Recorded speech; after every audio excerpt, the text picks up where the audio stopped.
हरे कृष्णा।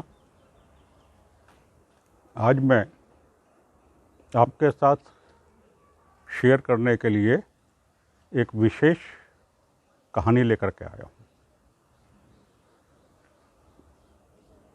कर्मों के फल व्यक्ति को किस प्रकार से भुगतने पड़ते हैं और किस समय किया हुआ कर्म कब सामने आता है, हम इस कहानी में आज यही देखेंगे। प्रसंग है रामायण से। जी हाँ, भगवान श्री राम की रामायण। रामायण में एक बहुत ऊंचे चरित्र राजा जनक हुए हैं, जिनकी पुत्री जगत जननी सीता जी थी। राजा जनक न केवल एक बहुत ही अच्छे, बड़े ऊंचे, बहुत बड़े राजा थे, उसके अतिरिक्त बहुत बड़े भगत भी थे। तो आज हम जो कहानी सुनेंगे, ये कहानी राजा जनक से ही संबंधित है। तो हुआ यूं कि एक दिन राजा जनक अपने दरबार में बैठे हुए थे। दरबार की जो रूटीन कार्रवाई होती है वो चल रही थी। बीच में एक व्यक्ति आया। आकर के उसने कहा राजा जनक को कि मेरा आपसे एक प्रश्न है। राजा जनक ने कहा, बतलाओ क्या प्रश्न है आपका, मैं अवश्य उत्तर दूंगा। वो व्यक्ति कहने लगा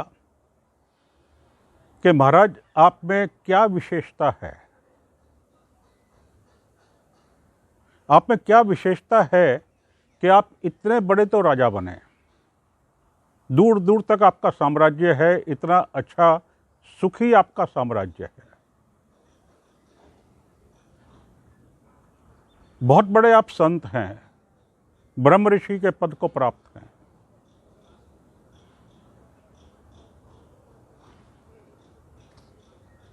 इतना आप प्रजा का ध्यान रखते हैं, सब कुछ करते हैं, आत्मज्ञानी हैं। इसके अतिरिक्त जगत जननी सीता, जो कि जगत माता हैं, वो आपकी पुत्री, भगवान स्वयं श्री राम के रूप में आपके दामाद। तो ऐसी क्या विशेषता है आप में जो आपको इतना सब कुछ प्राप्त हुआ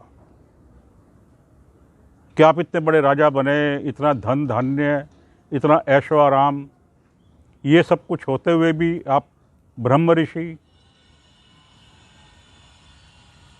जगत जननी माता सीता आपकी पुत्री, भगवान स्वयं श्री राम आपके दामाद, क्या विशेषता है, मुझे ये बतलाइए। जो राजा जनक सोचने लगे, लेकिन उन्हें कोई उसका उत्तर समझ नहीं आया। राजा जनक ने कहा कि कोई बात नहीं, आपके प्रश्न का उत्तर मैं किसी अन्य समय पर दूंगा।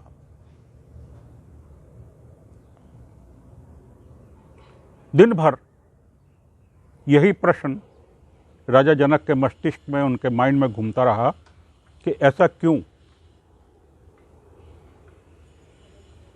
नहीं कोई उत्तर समझ में आया, इस प्रश्न का कोई उत्तर उन्हें समझ नहीं आया। रात हो गई, सो गए। सोए सोए भी दिमाग में यही प्रश्न घूमता रहा। जब नींद आई तो उन्हें सपने में आभास हुआ कि कल सुबह तुम पश्चिम दिशा की ओर जाओ। पश्चिम दिशा में तुम्हें आगे एक सन्यासी मिलेंगे, एक बहुत बड़े पेड़ के नीचे बैठे हुए, वो तुम्हारे प्रश्न का उत्तर देंगे। सुबह जब राजा जनक सोकर उठे तो उठते ही अपने नित्य क्रम से फ्री होकर के पश्चिम दिशा की ओर चलती है। दिन भर चलते रहे। सूर्यास्त के समय जब वो पहुंचे तो एक बहुत बड़ा पेड़ था उस पेड़ के नीचे एक सन्यासी बैठे हुए थे जो सूखे पत्ते खा रहे थे, सूखे हुए पत्ते खा रहे थे, जिससे उनका मुंह भी छिल गया था, लेकिन वो उन सूखे पत्तों को ही खाए जा रहे थे, कष्ट को सहन करते हुए भी कि मुंह छिल गया है फिर भी खाए जा रहे हैं। राजा जनक को लगा कि शायद यही हैं जो मेरे प्रश्न का उत्तर देंगे। राजा जनक उनके पास गए, जाकर के प्रणाम किया। कुछ बोलते राजा जनक उससे पहले ही वो सन्यासी कहने लगे, मुझे पता है तुम्हें क्या पूछना है, मेरे पास तुम्हारे प्रश्न का उत्तर है, किंतु मैं तुम्हें उत्तर नहीं दूंगा।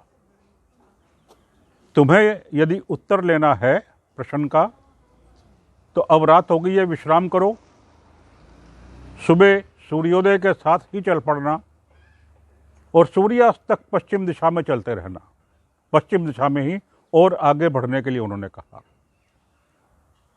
तो जहां तुम पहुंचोगे सूर्यास्त के समय, वहां इसी प्रकार से बड़ा सारा पेड़ होगा, उस पेड़ के पास तुम्हें एक सन्यासी बैठे हुए मिलेंगे जो तुम्हारे प्रश्न का उत्तर देंगे। ठीक है।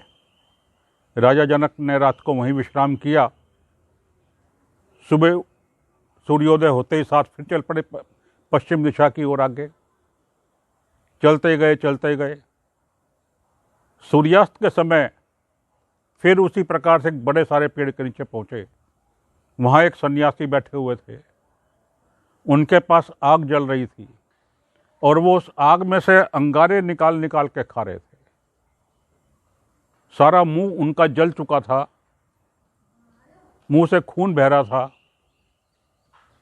आंखों से आंसू निकल रहे थे, लेकिन वो उन अंगारों को खाए जा रहे थे। राजा जनक फिर उनके पास पहुंचे। जब राजा जनक उनके पास पहुंचे तो उन्होंने भी वही बात कही कि मुझे पता है तुम्हारा क्या प्रश्न है और मेरे पास तुम्हारे प्रश्न का उत्तर है, किंतु मैं तुम्हें उत्तर नहीं दूंगा। तुम्हें इस प्रश्न का उत्तर लेना है तो कल सुबह सूर्योदय के समय आगे बढ़ो पश्चिम दिशा में। सूर्यास्त के समय तुम एक गांव में पहुंचोगे। गांव का जो मुखिया है उसके यहां कल ही एक बच्चा पैदा हुआ होगा, जिसकी कल ही मृत्यु हो जाएगी। कल ही पैदा होगा और कल ही उसकी मृत्यु हो जाएगी। वो बच्चा तुम्हारे प्रश्न का उत्तर देगा। बड़ा आश्चर्य हुआ ऐसा सुनकर के राजा जनक को कि कल ही बच्चा पैदा होगा और कल ही मर जाएगा और वो बच्चा मुझे उत्तर देगा जो कि एक दिन का भी नहीं होगा। चलो, इतने बड़े संत ने बात कही है तो गलत तो हो नहीं सकती।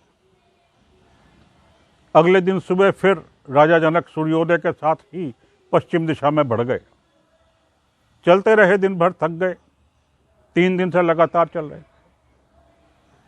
सूर्यास्त के समय एक गांव में पहुंचे, छोटा सा गांव, बहुत छोटा सा गांव। गांव में पहुंचे तो गांव के मुखिया से मिले। मुखिया ने देखा कि महाराज स्वयं आए हैं, मेरे घर आए हैं, वो भी बड़ा खुश हुआ। राजा जनक का बहुत स्वागत सत्कार किया।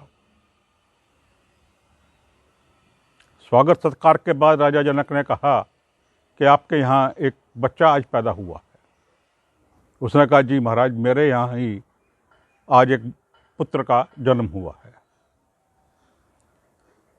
महाराज जनक ने कहा कि यदि तुम्हें कोई ऐतराज ना हो, कोई ऑब्जेक्शन ना हो, तो मैं उस बच्चे को अकेले में देखना चाहता हूं। मुखिया ने कहा कि महाराज, मुझे क्या ऐतराज हो सकता है, आप जरूर देखिए। उस व्यक्ति के साथ राजा जनक अंदर घर में चले गए, जहां वो बच्चा था उस कमरे में चले गए।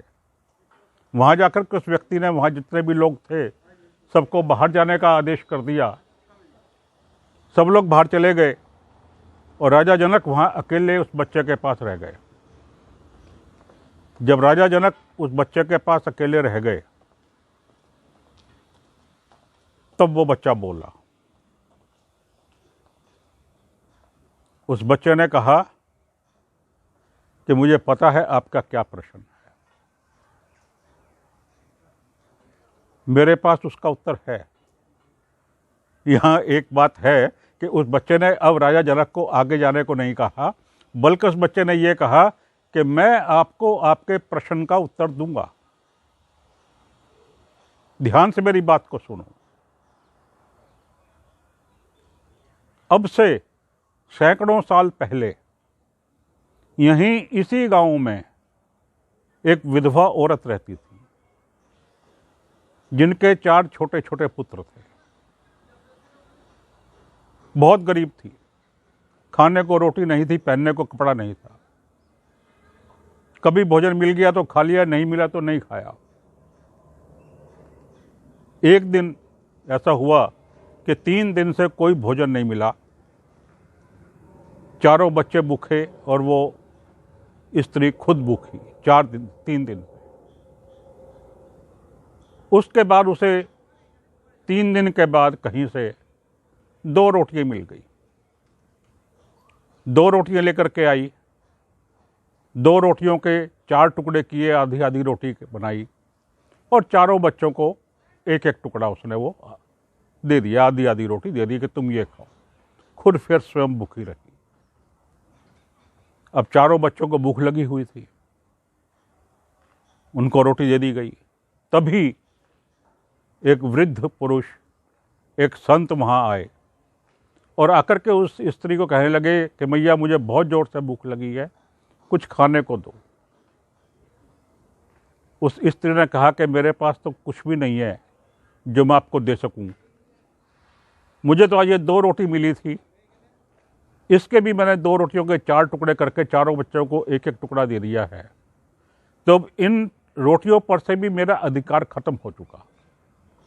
अब इन आधी आधी रोटियों के ऊपर इन चारों बच्चों का अधिकार है। आप इन बच्चों से पूछ लीजिए, यदि ये देते हैं तो आप ले लीजिए। उन संत ने पहले बड़े लड़के से पूछा, उम्र रही होगी बच्चे की कोई 11-12 साल की। 11-12 साल की उम्र का बच्चा था। उसको संत ने कहा कि बेटा, मुझे बहुत जोर से भूख लगी है, मुझे रोटी दे दो। उस बच्चे ने गुस्से में आकर के कहा कि 3 दिन के बाद तो रोटी मिली है, ये भी तुम्हें दे दूंगा तो मैं क्या सूखे पत्ते खाऊंगा। उन संत ने कहा तथास्तु। तो वो जो तुम्हें पहले संत मिले थे, सूखे पत्ते खा रहे थे, वो वही बालक थे, मेरे बड़े भाई थे।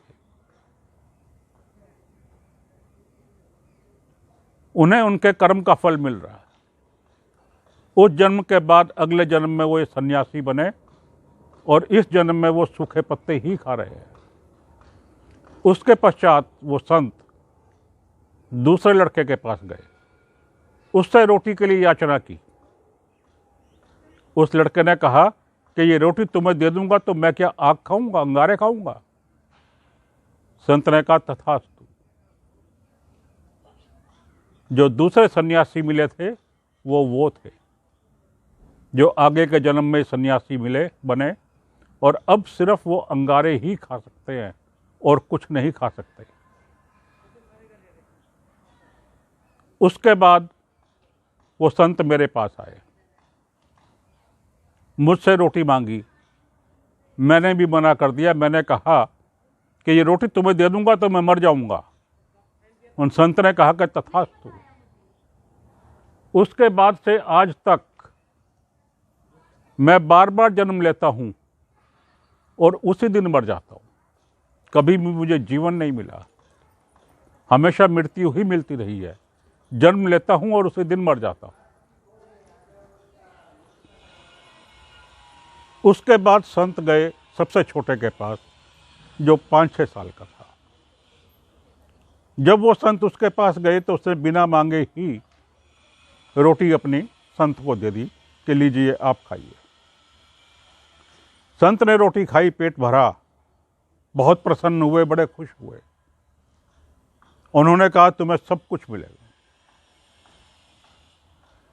और वो सबसे छोटे तुम थे। तुमने वो रोटी संत को दे दी। भूख के कारण उसी रात तुम्हारा स्वर्गवास हो गया, तुम्हारी मृत्यु हो गई। उसके पश्चात सैकड़ों वर्षों तक तुम ब्रह्मलोक में रहे, वहाँ तपस्या की ब्रह्मलोक में रह करके, और उसके पश्चात अब इस जन्म में राजा जनक बन के आए हो। और ये जो तुम्हें राज्य मिला है, ब्रह्म ऋषि का पद मिला है, जगत माता सीता स्वयं तुम्हारी पुत्री बन के आई, भगवान स्वयं श्री राम के रूप में तुम्हारे दामाद बन के आए, इतना तुम्हारा नाम है दूर दूर तक, इतने बड़े तुम राजा माने जाते हो। और सबसे बड़ी बात कि तुम्हें आत्मज्ञान है, ब्रह्म ऋषि हो। ये सब उसी रोटी का फल है जो तुमने उन संत को दी। तो इस प्रकार से इस कहानी में हम देखते हैं कि व्यक्ति के कर्मों का फल जन्म जन्मांतर तक उसके साथ चलता है। हम जो भी करें, जो भी कर्म करें, पहले हम ये देखें कि क्या ये कर्म सही कर्म है, हम कोई गलत तो नहीं कर रहे। बड़ी अच्छी कसौटी है हमारे शास्त्रों में इसके लिए कि जो कर्म सबको प्रसन्नता प्रदान करे, सबको खुशी प्रदान करे, किसी को भी कष्ट प्रदान ना करे, उस कर्म को तुरंत कर दो, वो सही कर्म है। और जिस कर्म से आपको लगे कि इस कर्म से किसी अन्य व्यक्ति को कष्ट हो सकता है, इसका मतलब ये है कि वो सही कर्म नहीं है और हमें वो कर्म नहीं करना चाहिए। तो क्यों ना हम कोई भी कर्म करने से पहले कसौटी पर कस लें और फिर कर्म करें। मुझे उम्मीद है कि आपको मेरी आज की ये कहानी पसंद आई होगी। यदि अच्छी लगी हो तो कृपया लाइक का बटन अवश्य दबाएं। चैनल को यदि अभी सब्सक्राइब नहीं किया है तो कृपया सब्सक्राइब करें और अपने मित्रों को, संबंधियों को भी आगे फॉरवर्ड करें ताकि वे भी इन कहानियों का आनंद ले सकें। हरे कृष्णा।